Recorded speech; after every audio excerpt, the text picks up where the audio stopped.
2. 1. L'histoire de Dieu, du monde et de toi. 3.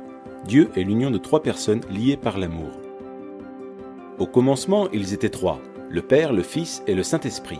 Non pas trois dieux différents, mais un Dieu, union indissoluble de trois, une triunité ou trinité. La Trinité n'est pas un problème de maths ou une ancienne énigme. C'est la bonne nouvelle que Dieu est amour. Depuis toujours, le Père a aimé son Fils dans l'unité de l'Esprit. Comment pouvons-nous nous représenter cela ? En fait, le Fils de Dieu est l'image de Dieu. Il nous donne accès à la vie de Dieu. Ainsi, considérons par exemple la scène du baptême du Fils de Dieu. Nous y voyons le Saint-Esprit descendre sur lui, tandis que le Père déclare « Tu es mon enfant bien-aimé, tu fais toute ma joie ».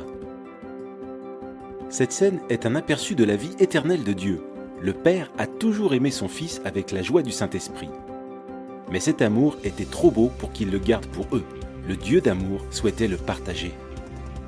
Ainsi, le Père a fait un monde au travers de son Fils et par son Saint-Esprit, car il veut que des milliards d'enfants rejoignent sa famille.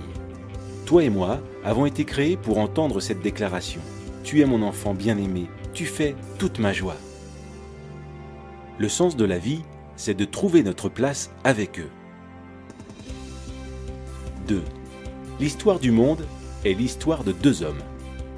Dieu a placé un homme, Adam, à la tête de l'humanité pour qu'il la bénisse et prenne soin d'elle. Mais Adam se détourna de Dieu, se replia sur lui-même et plongea le monde dans la mort et la malédiction. L'humanité fut déchue de la grâce. Maintenant, nous partageons tous cette humanité brisée et nous ressentons les effets de sa malédiction. La race humaine est comme un sapin de Noël qui a été abattu et arraché de sa terre naturelle. On peut se déguiser avec des décorations fantaisistes, on peut effectuer toutes sortes de bonnes actions. Mais nous périssons. Nous n'avons aucune vie spirituelle en nous et nous nous dirigeons vers notre perte. La race d'Adam est sous la condamnation de Dieu. Dieu a prononcé un non définitif à ce mode de vie parce qu'il veut quelque chose de très différent pour nous. Il veut que nous trouvions tous la vraie vie dans un second Adam. Jésus-Christ. Le Fils est venu sur terre en devenant un simple homme et fut nommé Jésus. Il est entré dans notre monde brisé et a pris en charge notre cause perdue. Comme un champion qui gagne la course pour nous, Jésus prit place dans nos chaussures et vécut la vie parfaite que nous ne pourrions jamais vivre. Puis, sur la croix, il mourut d'une mort maudite, mort qui devait être la nôtre. Mais en faisant cela, il prit la nature maudite d'Adam et l'anéantit. En effet, 3 jours plus tard, il revint à la vie, avec une vie vraiment nouvelle, là où il n'y a ni mort ni malédiction. Il nous invite maintenant à entrer dans sa vie et dans sa famille. 1. Tu fais un avec Adam. Feras-tu un avec Jésus ? Par notre naissance, nous faisons un avec Adam. On dit bien tel père, tel fils. C'est pourquoi nous partageons aussi sa nature égoïste, sa mort et sa malédiction. Unis à Adam, nous n'avons pas de vie en nous-mêmes et aucun espoir pour l'avenir. Mais Jésus vient pour offrir une incroyable union avec lui. Telle une branche de sapin de Noël, nous pouvons être coupés de l'arbre Adam et greffés à l'arbre Jésus-Christ. Pensez aussi à une autre image d'union. Nous pouvons faire un avec Jésus comme dans un mariage. Imaginez un mariage entre un prince et une mendiante. Elle est sale et pauvre, avec un nom honteux et un avenir sans espérance. Pourtant, le prince l'aime et s'offre à elle dans le mariage. Dès qu'ils sont unis, que se passe-t-il ? Le prince prend toutes les dettes de son épouse et elle reçoit toutes les richesses de son prince. Il couvre son nom honteux et lui donne son nom. Elle est invitée dans sa vie, sa famille et son héritage. Grâce à son prince, elle peut appeler le roi papa. Et tout cela grâce à leur union conjugale. C'est exactement la même chose avec Jésus. Si nous le recevons, tout ce qui est nôtre, notre péché, notre malédiction deviennent siens. Il paie le prix de tout cela sur la croix. Et tout ce qui est sien, sa justice, son héritage, deviennent nôtres. Si nous faisons un avec Jésus, dès maintenant nous sommes adoptés dans la famille. Son esprit devient notre esprit, son Père devient notre Père. Nous appartenons à ses frères et sœurs dans l'Église, nous prions le même Père et l'entendons exprimer son amour pour nous par ses paroles. Tu es mon enfant bien-aimé, tu fais toute ma joie. Ce sont nos privilèges maintenant. Et quand Jésus reviendra, nous participerons aussi à sa vie physique et immortelle. Il ramènera nos corps à la vie et créera un monde nouveau, juste et droit. Ce jour-là, Dieu jugera le monde, confirmant à jamais son non à Adam et son oui à Jésus-Christ. Tu fais un avec Adam, mais il n'y a aucun avenir dans cette vie-là. Cependant, les bras tendus vers toi, Jésus te lance une invitation. Il s'offre à toi, te donne sa vie même, sa famille et son avenir. Il est à toi si tu veux l'inviter dans ta vie. Fais un avec Jésus. Les trois t'invitent dans leur cercle d'amour. Les deux déterminent le monde. Veux-tu faire un avec le Fils de Dieu ?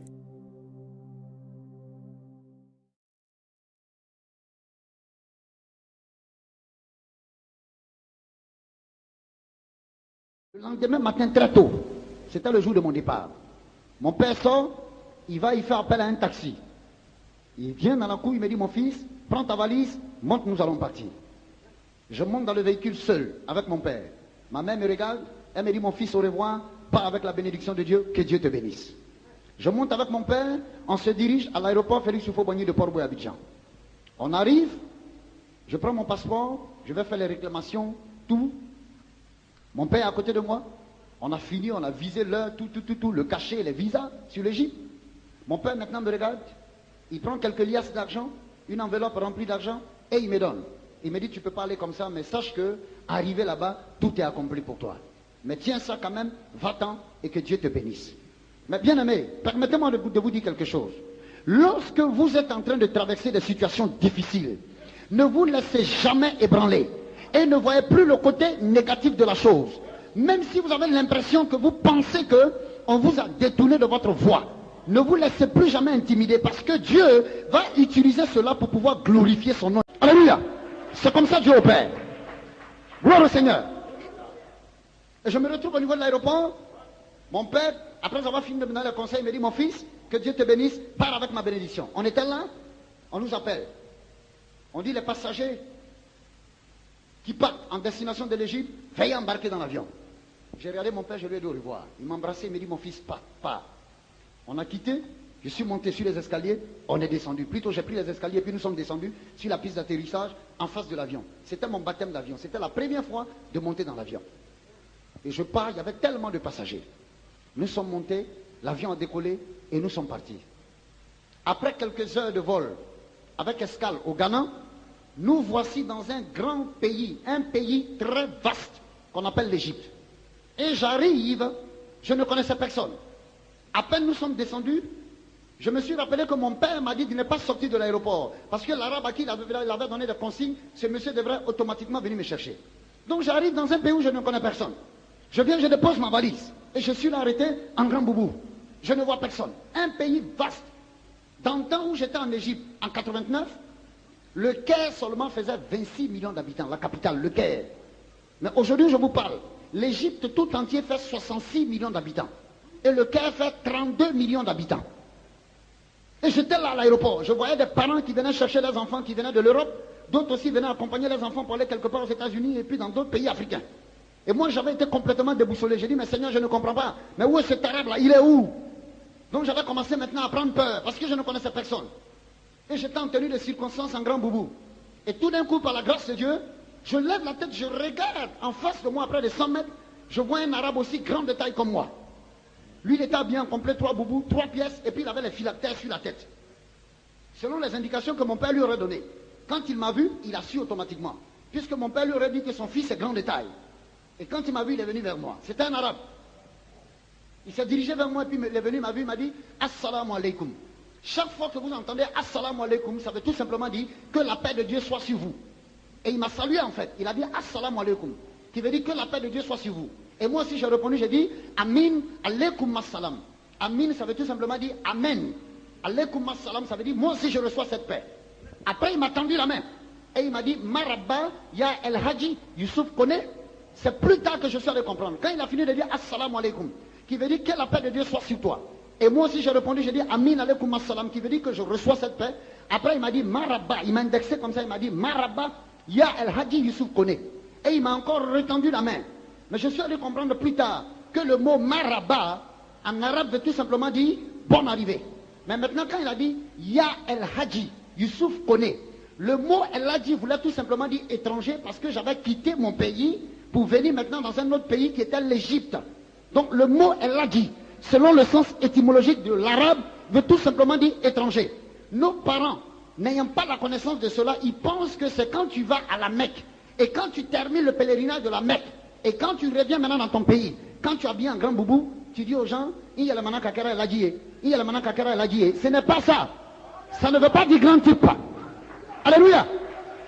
Alléluia. Alléluia. Hey. Le mot l'adjie ne veut pas dire grand type. Et puis effectivement, lorsque les gens quittent, et puis ils vont à la Mecque, quand les hommes sont là, les Arabes disent Ya el Hajj, c'est-à-dire les hommes, on les met à part. Maintenant, si c'est les femmes, on dit Ya el Hajja. Vous n'avez jamais entendu cela? Quand c'est une femme, donc on met les femmes à part. Et maintenant, quand ils terminent, ils rentrent chez eux au pays, ils pensent que c'est un titre honorifique. Alors que le mot Hadji veut tout simplement dire étranger. Le mot Hadja veut tout simplement dire étrangère. Ce n'est pas un titre honorifique. Alléluia. Gloire au Seigneur. Et lorsque le monsieur a fini de m'accueillir, il m'a demandé, mais est-ce que tu es venu avec tes papiers d'école? Je lui ai dit, par la grâce de Dieu, tout est là, tout est dans la valise. Mais il m'a dit, avant d'aller t'inscrire à l'école, il faut d'abord que nous allions d'abord chez moi à la maison. Bien-aimé, permettez-moi de vous dire une chose. Lorsque vous voyez quelqu'un que vous avez connu dans l'espace de 2 mois et qui s'attelle par la grâce de Dieu à se battre pour avoir le billet d'avion et aller à la Mecque, et du retour de la Mecque, il devient riche en payant 100 cars, 50 baka, 100 taxis, doté de sa richesse, elle ne vient pas de Dieu. S'il n'est pas passé par le creuset de la souffrance, doté de sa richesse, je sais de quoi je parle. Et le monsieur m'a pris, il me met dans son véhicule, il m'envoie chez lui. Lorsque nous avons franchi le grand portail, j'avais été complètement déboussolé parce que je n'avais jamais vu une maison d'aussi balèze que celle-là. Un monsieur qui était extrêmement riche, c'était un arabe. Il avait pratiquement bâti sur près de 12 hectares. Il avait même son aéroport privé chez lui. Et il me prend, il m'envoie chez lui à la maison. Nous sommes d'abord entrés dans son premier salon. Et pour me montrer véritablement parlant qu'il m'aime, lorsque l'arabe vous reçoit, quand il est content de vous, il prend le temps, il vous prépare. Vous voyez, il y a un genre de thé que les musulmans aiment préparer qu'on appelle ataï.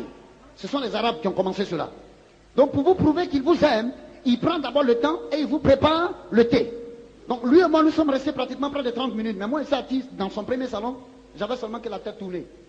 Son salon était tellement beau, des tapis franchis partout. Et quand on a fini de boire du thé, il m'a dit, bonne arrivée encore, vraiment que Dieu te bénisse. Je crois que tu es un Abdallah. Chaque fois que vous entendez Abdallah, ça veut tout simplement dire serviteur de Dieu, Abdallah. Et nous on a transformé, c'est devenu Abdoulaye. Par moment vous entendez Abdoulaye et tout ça.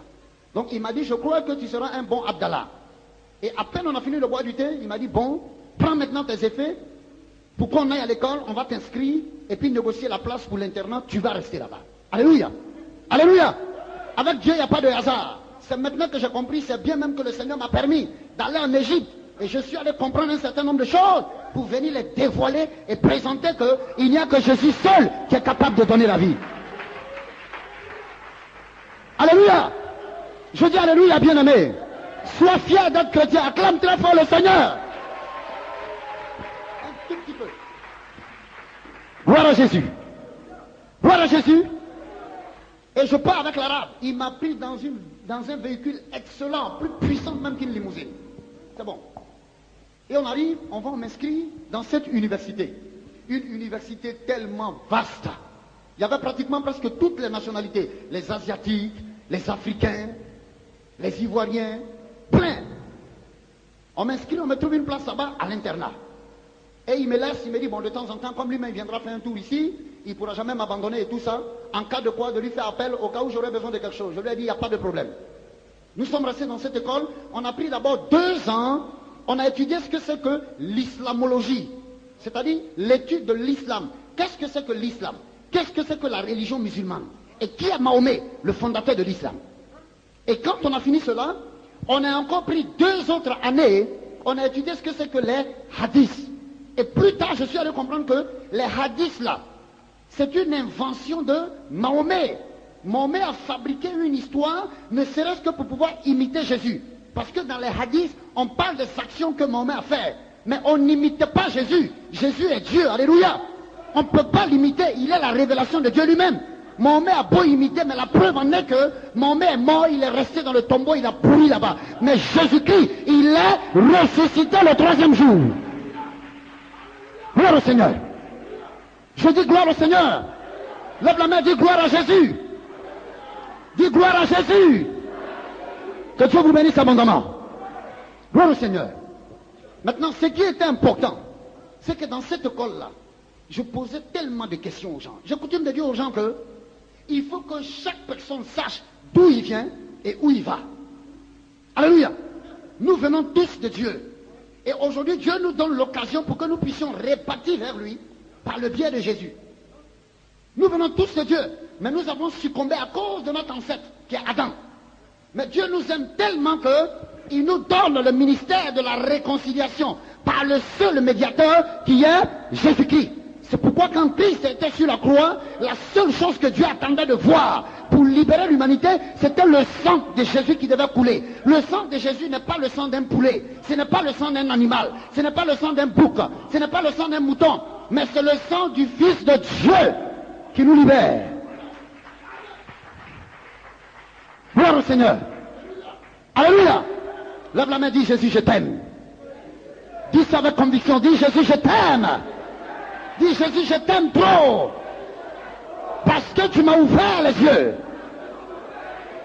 Alléluia. Gloire au Seigneur. Et dans cette école, chaque fois qu'on avait des conférences, je posais tellement de questions. Chaque fois qu'on avait des conférences, je posais tellement de questions. Et un beau jour, il y a un de mes professeurs qui va demander à me voir. Seydine Abdulbak, voilà comment il s'appelle. Qui demande à me voir. Je lui ai dit, ok, il n'y a pas de problème. Il me prend, il me conduit chez lui à la maison. On arrive, comme d'habitude, il prépare du thé. Et lorsque nous avons fini de boire, il me dit, Youssouf, n'oublie jamais tous les jours de ta vie le credo de l'islam. Le credo de l'islam, c'est quoi? Tout ce que je vais dire en arabe, tranquillisez-vous, je vais vous traduire cela.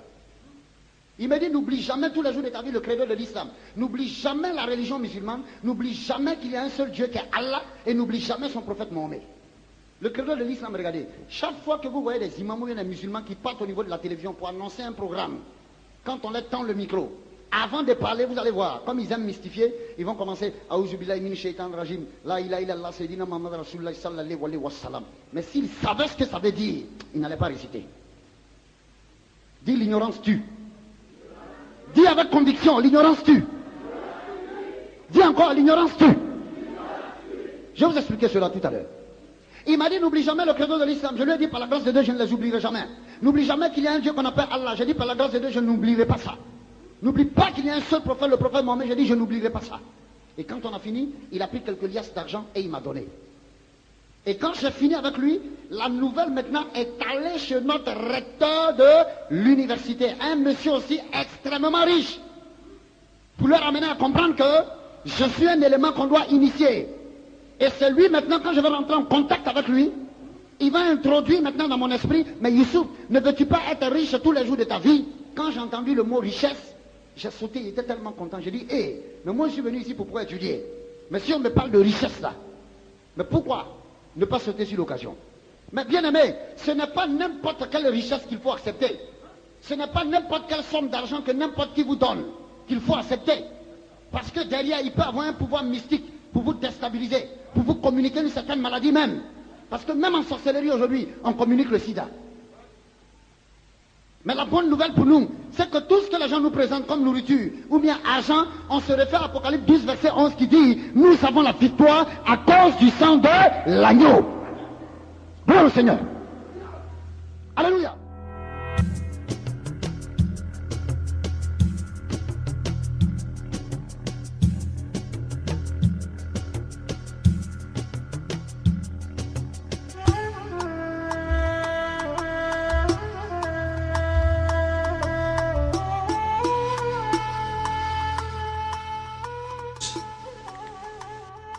Que les islamistes font très bien. Actuellement, les chrétiens d'Égypte bénissent le Seigneur pour l'État islamiste. C'est parce que l'État islamiste actuellement est en train de montrer vraiment ce qu'est véritablement l'islam. Comme cela, les chrétiens se différencient totalement de l'islam. Ils montrent leur vrai jour, véritable jour. Religion de haine. Un islamiste, il vit dans la peur, continuellement. on peut lui couper la tête, on peut lui couper les mains au nom de son Dieu Allah, qui est un faux Dieu, qui est un démon. Il se regarde le visage dans le miroir, il a peur. Il ne sait pas. Quand il prie, qu'il se met à genoux, il a peur. Il vit dans la peur. Nous les chrétiens, nous sommes véritablement la religion de paix, la religion d'amour. Nous pardonnons. Nous pardonnons. L'islam ne pardonne pas. C'est une religion de vengeance. Le secret d'une vie paisible. Une vie paisible. Nous les chrétiens, nous ne sommes pas des contentieux, nous ne sommes pas des gens de guerre, des gens de troubles. Nous sommes des gens de paix. Nous ne tuons personne, voyez. Nous ne prenons pas les armes. Nous ne sommes pas armés de couteaux pour tuer au nom de notre Dieu, voyez. Nous ne mettons pas des ceintures d'explosifs autour de nous pour faire du mal, voyez, et pour qu'ensuite, si nous mourons dans l'explosion, nos parents, évidemment, se réjouissent de notre mort, parce que maintenant, nous sommes avec des vierges dans des ébats sexuels éternels, là-haut, dans ce paradis de fous, voyez. Non, nous ne sommes pas du tout de cette race-là. Nous avons, nous, le secret d'une vie paisible, l'éternel. Pas Allah, l'éternel. Le nom de Dieu, c'est l'éternel. Ce n'est pas Allah. L'éternel est mon berger. Je ne manquerai de rien. Dans les locaux de ce journal, Charlie, eh bien, il y avait un homme du gouvernement français qui déclarait en disant, eh bien, ces gens-là tuent. Et d'autres, sur le panel, étaient en train de déclarer, oui, mais on peut avoir des gens fanatiques dans d'autres religions, parmi les bouddhistes, parmi les chrétiens, les catholiques, tout ça. Et l'autre, répondant sur le panel en disant, mais oui, mais ceux qui se disent chrétiens ne tuent jamais. Ils ne tuent pas. Ils peuvent être têtus, ils peuvent croire à toutes sortes de folies, mais tandis que les islamistes tuent au nom de leur Dieu, au nom de Allah. Nous, chrétiens, nous avons une façon de vivre. Et lorsque des musulmans lisent la Bible, ce qui leur est interdit normalement, arrive à Matthieu chapitre 5, où Jésus dit « Aimez vos ennemis. Priez pour ceux qui vous haïssent. » Le musulman est totalement étonné devant ce que Jésus demande.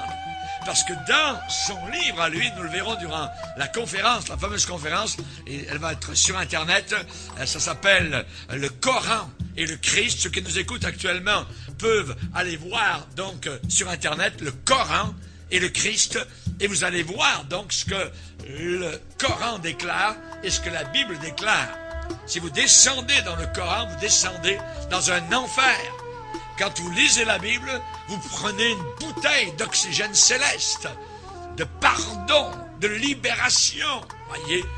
Alors que l'intégrisme islamiste, eh bien, assujettit des peuples entiers sous la férule des démons et de Satan.